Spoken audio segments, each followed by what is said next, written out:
여러분, 저 같은 목회자가 주로 많이 가는 곳 중에 한 곳이 어딘지 아십니까, 여러분? 장례식장이에요, 장례식장. 네.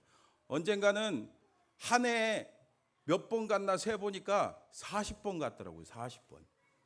1년이 52주니까 한 주에 한 번 이상 간 거예요. 그 많은 장례식 중에 가장 제가 기억에 남는 장례식이 있습니다.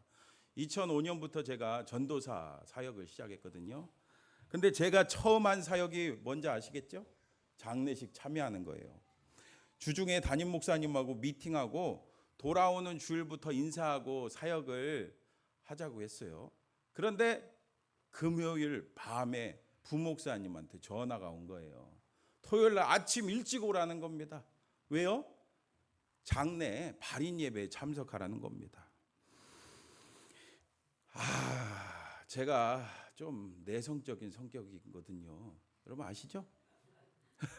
근데 우리 성도들하고 인사도 한 번도 안 했는데 얼마나 뻘쭘하고 그러겠어요. 하지만 오라면 가야죠 뭐.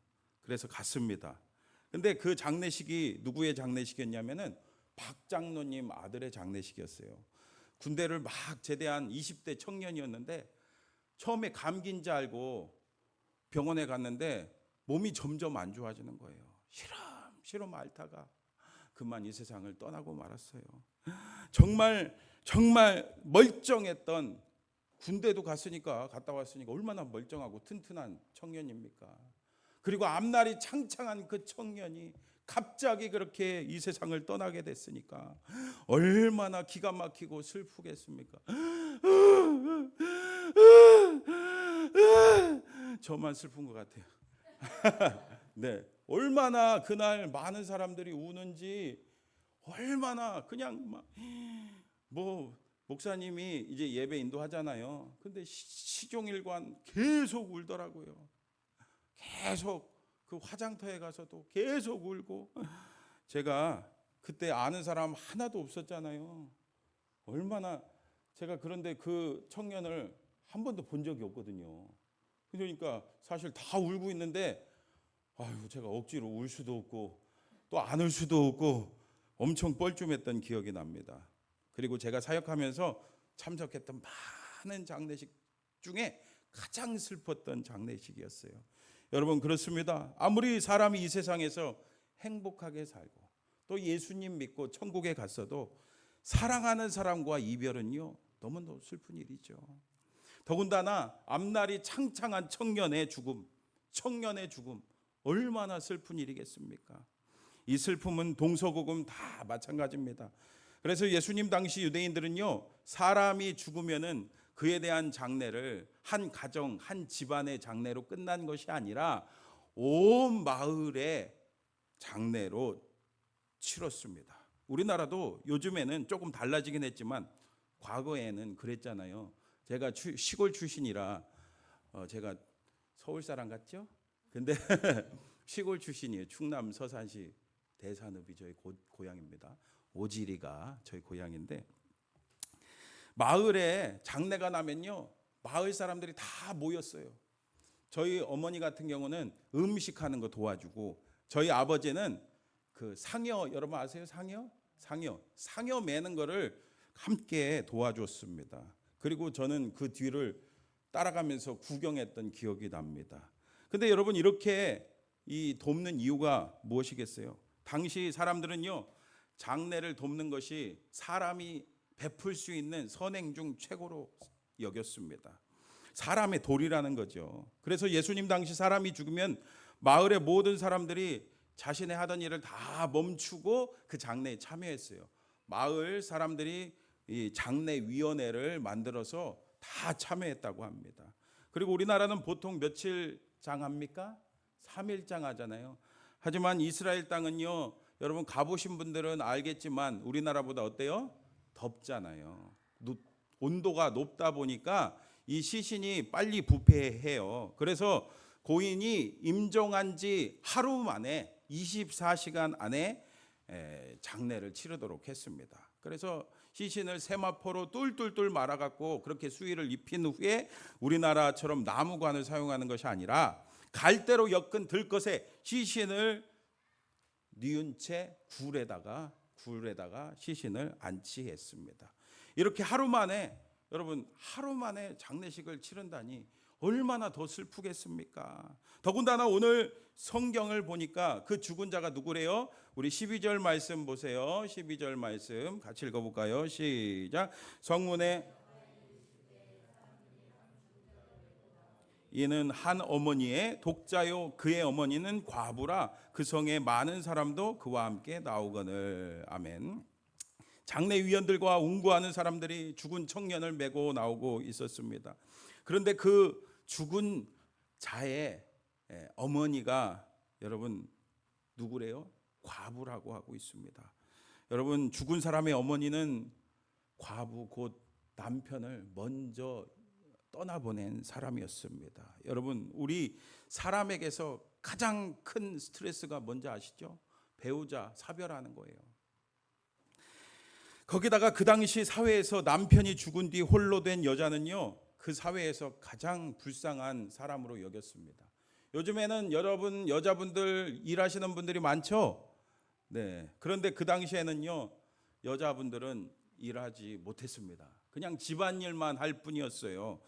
이렇게 밖에 나가서 사회생활하는 것은 꿈도 못 꾸는 사회였습니다. 그래서 그녀는 외로움과 가난, 그 힘든 싸움을 싸워야만 했습니다. 그러니 오늘 말씀에 나오는 이 여인은요, 남편을 잃은 후에 얼마나 많은 눈물을 흘렸을까요? 그리고 지금까지 얼마나 많은 눈물을 흘리면서 살아왔을까요? 그렇지만 그 가운데에서도 그녀로 하여금 삶의 그 힘든 현실을 버티고 이길 수 있게 만든 것이 있었습니다. 여러분, 무엇입니까? 맞아요. 바로 그녀의 사랑하는 아들이었습니다. 그녀는 아들 때문에 넋을 놓고 있을 수가 없었습니다. 정신을 차리고 다시 마음을 가다듬고 그 아들에게 희망을 걸고 살았습니다. 그러다 보니까 세월은 흘렀고, 그러면서 아들이 자라 제법 이제 어른 티가 나게 됐어요. 그녀는 이제 조금 더 힘든 일을 참으면은 그 아들이 자신한테 그 모든 그 어려움을 해결해 줄 거라고 기대했습니다. 그런데 여러분, 이게 웬일입니까? 갑작스럽게 그 아들이 어떻게 됐대요? 하나밖에 없는 그 아들이요, 죽었대요. 어떻게 죽었는지, 병에 걸려서 죽었는지, 사고로 죽었는지, 그거 성경에 안 나와 있지만 여러분, 어쨌든 죽었습니다. 여러분, 그저 아들이 죽었다는 것 때문에 이 어머니는 너무나 고통스러웠습니다. 여러분, 그렇죠? 여러분, 혹시 자녀를 먼저 이 세상에서 떠나보낸 분들은요, 그 심정을 조금 알 겁니다. 여러분, 이것은요, 그것을 당해보지 않은 사람은 모릅니다. 진짜 모르긴 몰라도 하늘이 무너져 내려는 듯한 그 고통, 그냥 차라리 내가 진짜 대신해서 죽고 싶은 마음, 그리고 그 아들의 시신이 안치될 때 그 무덤 안에 같이 들어가고 싶은 게 바로 우리 엄마의 마음일 겁니다. 그래서 오늘 이 어머니는 또다시 울고 울었습니다. 이런 슬픈 장례식 행렬이 나인성을 빠져나오고 있었어요. 앞에는 그 어머니가 서고 그 뒤에는 시신을 맨 사람들이 따르고 그 뒤에 호곡군들이 피리를 불면서 따라갔고 마지막으로 모든 마을 사람들이 함께 슬퍼하면서 무덤을 향해 가고 있었습니다.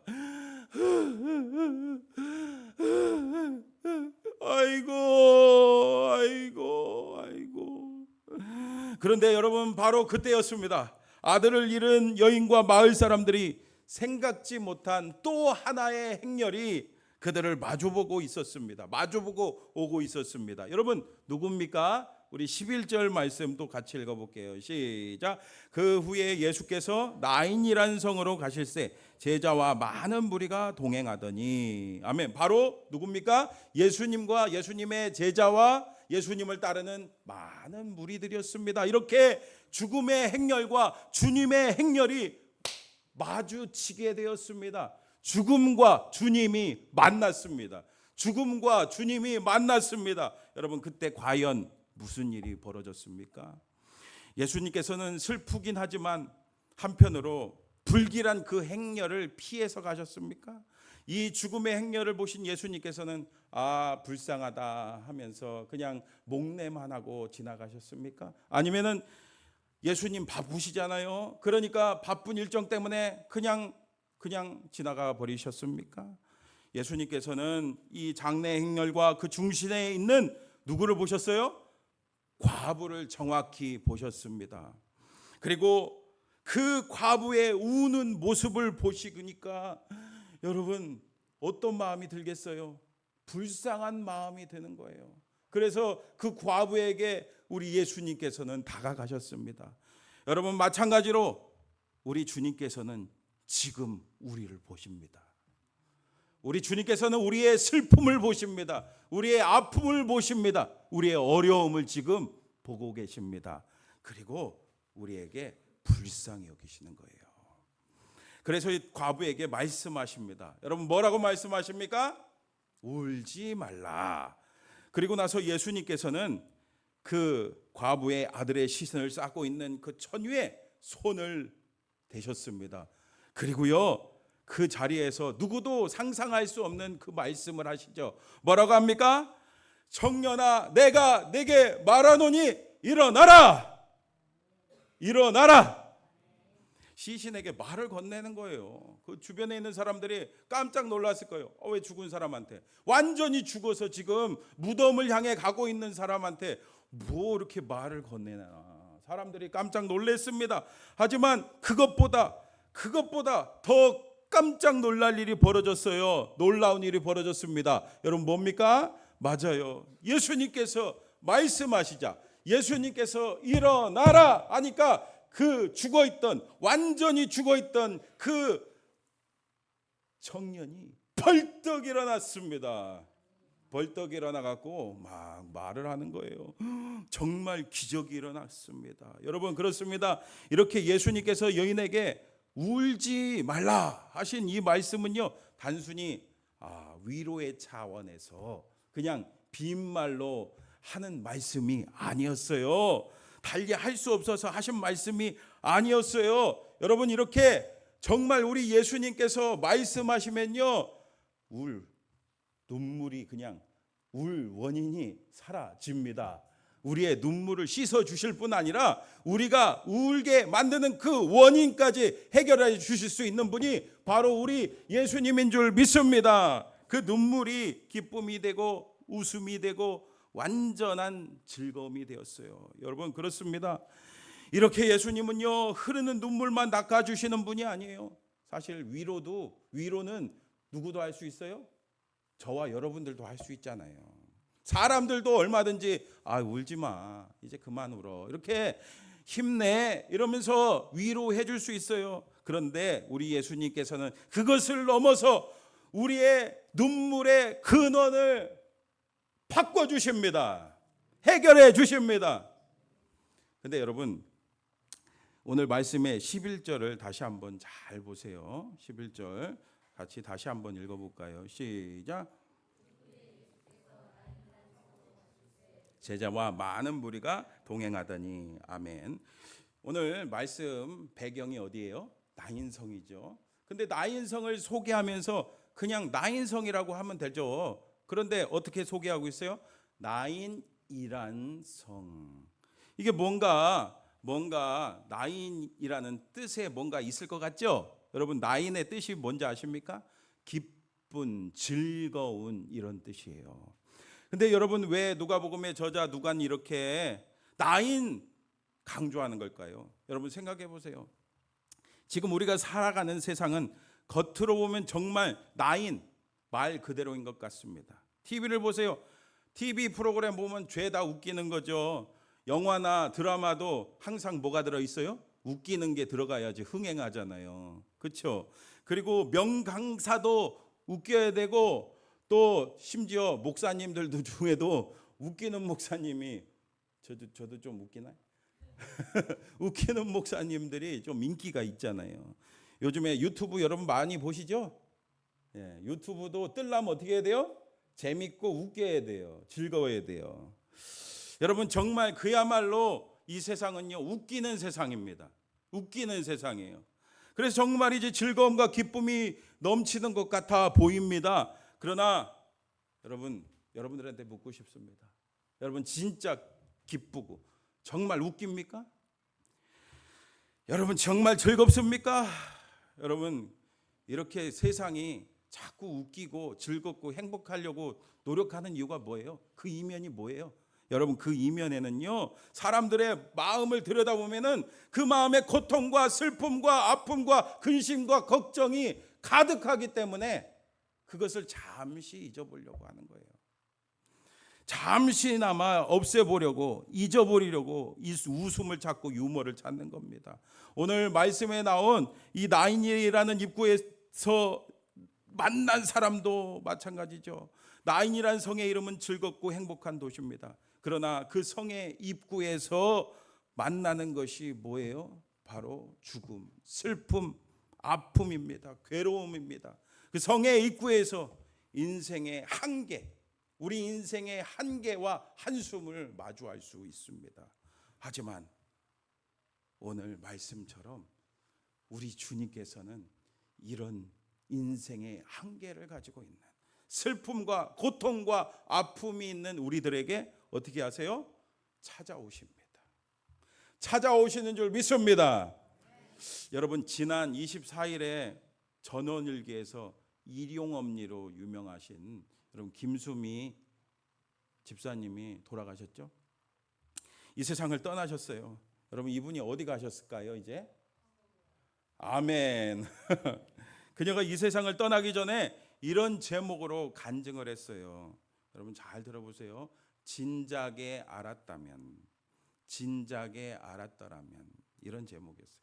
김수미 집사님은 군산이 고향인데 할아버지가 군산 신흥교회에 교회를 세울 정도로, 그리고 부모님은 모태신앙으로 교회 생활을 열심히 해서 이분도 어렸을 때는 주일학교를 다녔다고 합니다.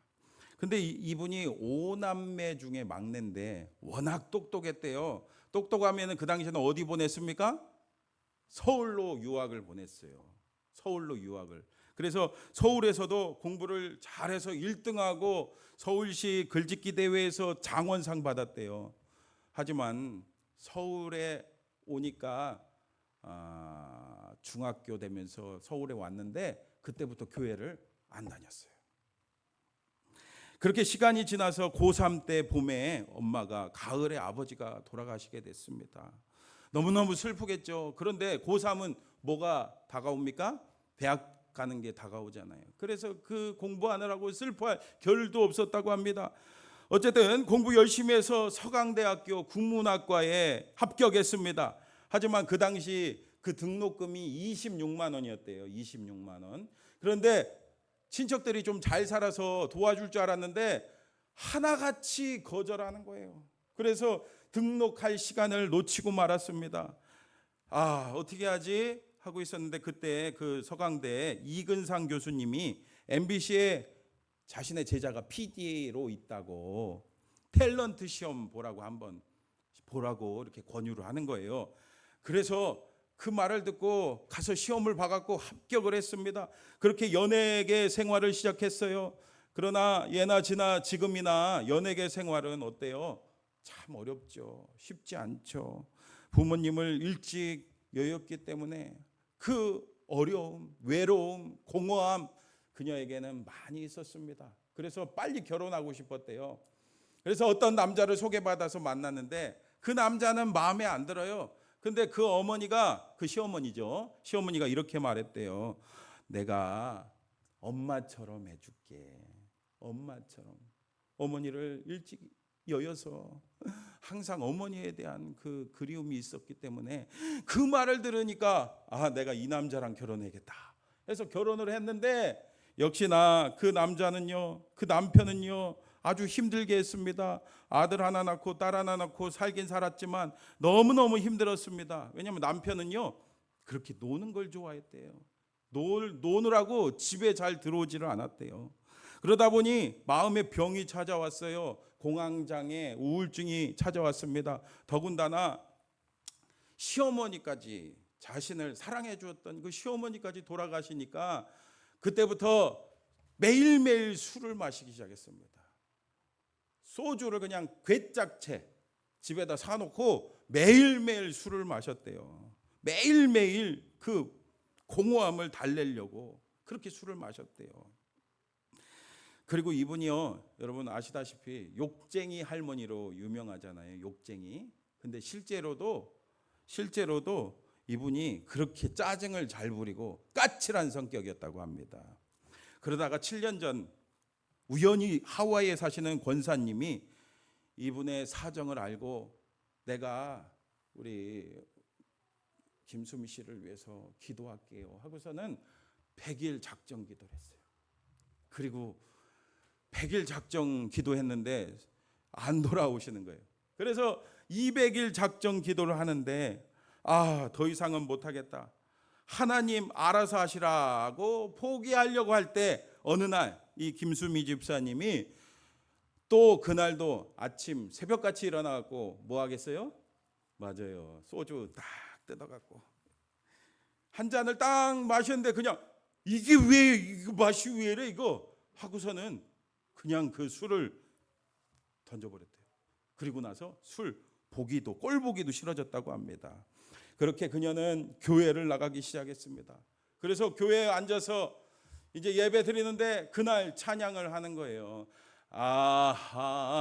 하나님의 은혜로 있을 데 없는 자 왜 구속하여 주는지 난 알 수 없도다.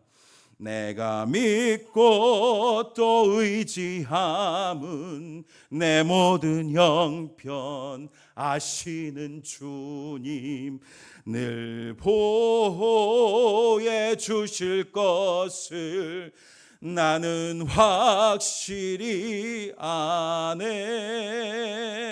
아멘. 이 찬양을 같이 하는데 눈물이 왈칵 쏟아지는 겁니다. 내가 그동안 잘못했지. 내가 죄인이었지. 내가 죄인이었지 하면서 그 자리에서 자신의 모든 죄를 다 회개하고 예수님을 믿게 되었습니다. 예수님을 영접했습니다. 그리고 예수님 믿고 나니까 그렇게 놀기 좋아해서 놀다가 당뇨 합병증으로 병에 걸려갖고 수술해갖고 진짜 골골하고 있는 남편, 날마다 저주하고 미워했던 그 남편이 그렇게 불쌍해져 보이더래요. 그렇게 치근해 보이더래요. 그녀는 이렇게 말했습니다. 일단 하나님 만나면은 심간이 편해집니다. 환경은 똑같은데 내가 달라집니다. 저는 늘 공황장애 있고 불안하고 하늘은 잿빛이었는데 주님 만나고부터 모든 사람을 용서하게 되고 인생이 행복합니다. 제가 부드러운 여자가 아닌데 부드러워진 제 모습을 보며 놀랍니다. 아멘. 여러분 그렇습니다. 예수님 만나면 알코올 중독도 심지어 마약 중독도 끊어집니다. 다 끊을 수 있습니다. 이뿐입니까? 또 어떤 인생의 문제도요, 공황장애도 우울증도 다 고침받을 수 있습니다. 해결받을 수 있습니다. 여러분 왜 그렇습니까? 사실 우리 인생의 모든 문제, 모든 부정적인 것들, 그것은 다 우리 인간의 뭐 때문이에요? 죄 때문이에요. 죄 때문에.